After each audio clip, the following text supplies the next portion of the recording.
તો દોસ્તો આજે સોશિયલ મીડિયા આશ્રમની અંદર સુરતથી અમારું બાપા સીતારામ ગ્રુપ આવી ગયું છે. બાપા સીતારામ બધાને.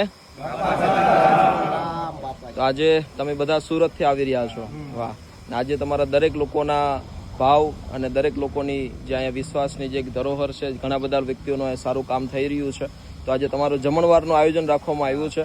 શું નામ છે વડીલ? જગદીશભાઈ. આપનું ગ્રુપ કઈ રીતે કામ કરી રહ્યું છે સાહેબ? આપણે સુરત ધૂનું મંડળ ચલાવીએ છીએ જી. અને ત્યાં જે કંઈ એમાં રકમ આવે તે આદિવાસી બાળકોમાં ડાંગ વિસ્તારમાં આપણે જમાડીએ છીએ અને દર પૂનમે બગદાણા સેવામાં આવીએ છીએ, જે આપણે પીરસવાની સેવા કરીએ છીએ. બહુ સારી વાત છે.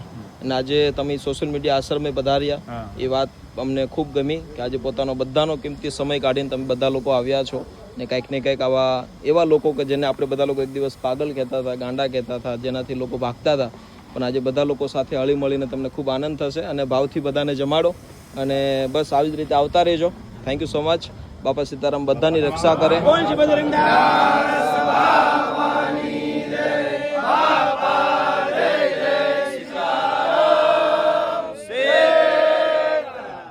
બસ દોસ્તો આજે બગદાણા જે આજે પૂનમ છે ને આજે સુરતથી આજે સ્પેશિયલ ગ્રુપ જે 50 લોકોથી પણ વધારે બધા લોકો અહીંયા ઉપસ્થિત છે અને બધા પોતાનો સમય કાઢીને આવ્યા છે.